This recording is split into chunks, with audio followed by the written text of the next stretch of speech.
So, ayan guys, good morning, good afternoon, and good evening kung saan man kayong lupalop ng daigdig. Ayan, share ko lang yung mga halamanan namin dito sa paligid ng aming bahay.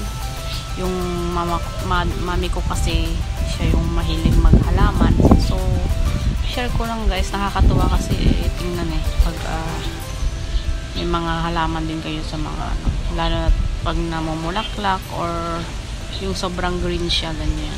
So, tuturo ko kayo sa aming mga plantitas. Ayan, mga certified halamanera. Ayan. Ayan guys, ipakita ko sa inyo.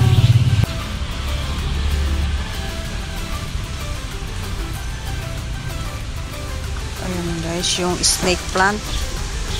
Tapos ito yung mga uso-uso ngayon. Ayan, yung halaman namin. Hindi ko alam yung mga names, pero ayan yung mga uso ngayon, mga kulay-kulay leaves.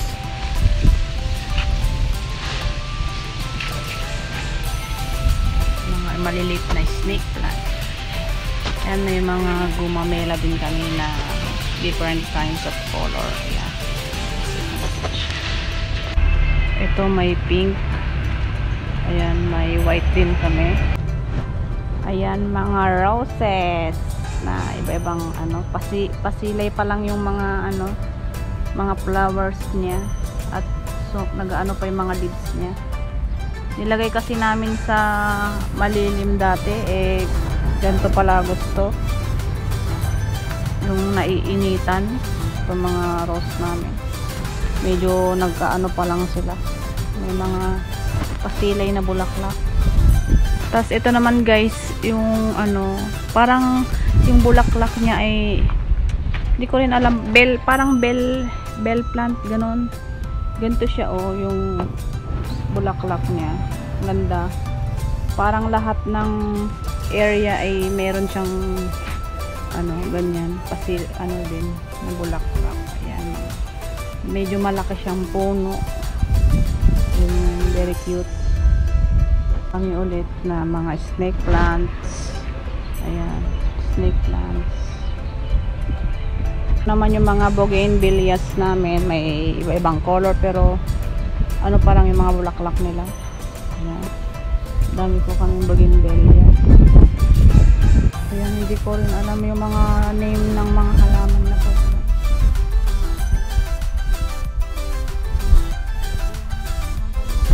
To parang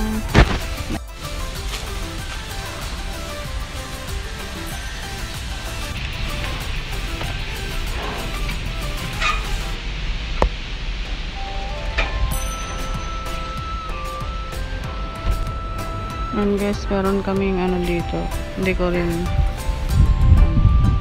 alam ang name. Ito yung mga uso ngayon na pink color na halaman. Ito guys, yung indin ngayon na halaman. Ayan. Tapos ito yung parang mga ngayon.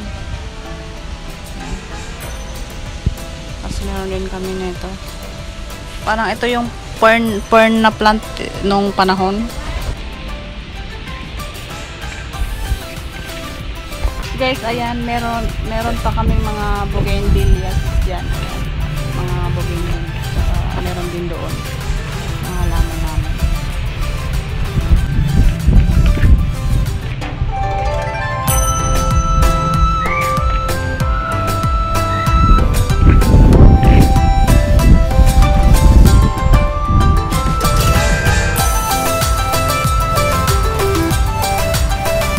Ito yung puno ng bayabas namin. Ayan. Hindi man masyadong kinukuhanan minsan kasi may mga uod. Ayan. Tapos meron din dito kaming halaman na ganyan. Hindi ko rin alam. Basta na lang may pakatid niya. Bougainvillea ulit. Hilig ang Mother Earth ng bougainvillea.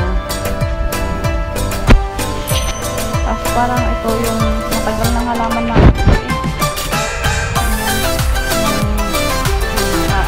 parang maliliit pa kami. Meron naman. Ito yung kalapit. Parang bonsai yata kung tawagin.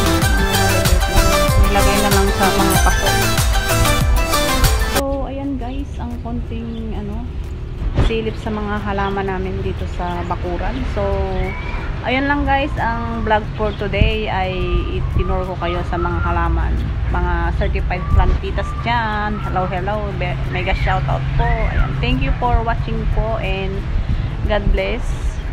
Ayan, kung wala tayong ginagawa, mag-abala na lang tayo sa paghahalaman sa panahon ngayon. Ayan, nakakaganda kasi ng paligid pag may mga halaman din. So ayan guys, thank you for watching and God bless. Ingat-ingat po sa lahat. Bye bye.